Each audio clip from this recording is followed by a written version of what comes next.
So today we're surveying a 2005 narrowboat, 45 feet long, made from 8mm mild steel plate for the bottom, 6mm for the sides and 4 for the top sides, a common configuration.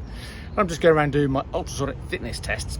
But whilst I'm doing that, I also noticed the anodes, which if I turn the camera around will give you a good feel for just how bad they are.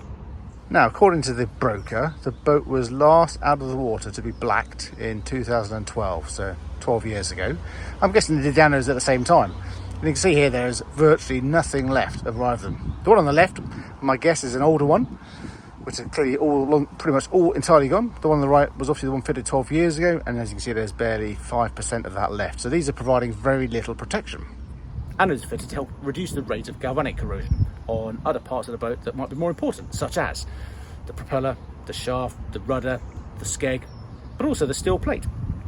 Ideally, an anode should be fitted every 4 meters along the side just above the joint, because a typical 3.5 kilogram magnesium anode has what we call a throw of about 7 times its length. So for a typical 300mm anode, that equates to about 2 meters in any direction. Trouble is, when you only fit them at the bow and the stern, the middle of the boat is left unprotected. So let's go and have a look there and see what we find. So here we are at the middle of the boat on the starboard side. You can see the thickness readings I've written on the side in chalk. The numbers that are written in a column of 4, 7, 9, 8, 1, 66. Those are thickness readings from the bottom plate and the side plate. But then to the right of those, you'll see, left as you look at it, sorry, you'll see. So I've taken a pit measurement here, and you can see that with my dial type micrometer, that gives me a reading of 1.5mm in the pit.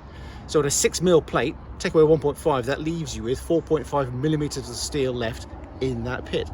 For many insurance companies, 4mm is the number at which they start to get twitchy, and the insurability of the vessel comes into question.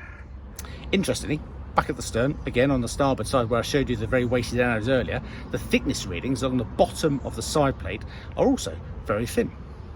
So the section here that I've scraped away to take some thickness readings near the anodes equate to thicknesses of 4.6, 4.5, and the lowest reading I got was 4.4.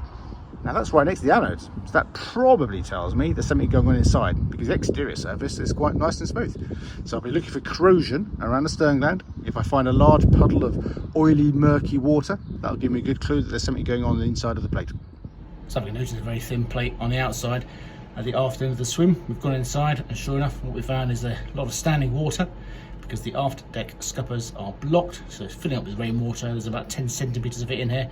And at the bottom edge of that side plate, and that's where it's rusting away. Here's what that looks like. You can see a lovely, I've already got rid of about half of the water now. So there's about 5 centimeters of water left, but you can see this is at the bottom of the keel cooling tank, port side. You can see that's rotting away very quickly. And again, here on the starboard side, exactly where we saw those thin readings on the outside, you can see how blistered and corroded the steel is on the inner surface. Remember, steel plate will happily corrode from either side. It doesn't really care which. All it wants to do is return to its original state. So keeping your build dry and painted is a really important part of looking after the steel on the inside surface of your narrowboat. Remember, with every survey, the thickness meter just gives you numbers. It's how you interpret those numbers that brings value to the survey and ultimately your client.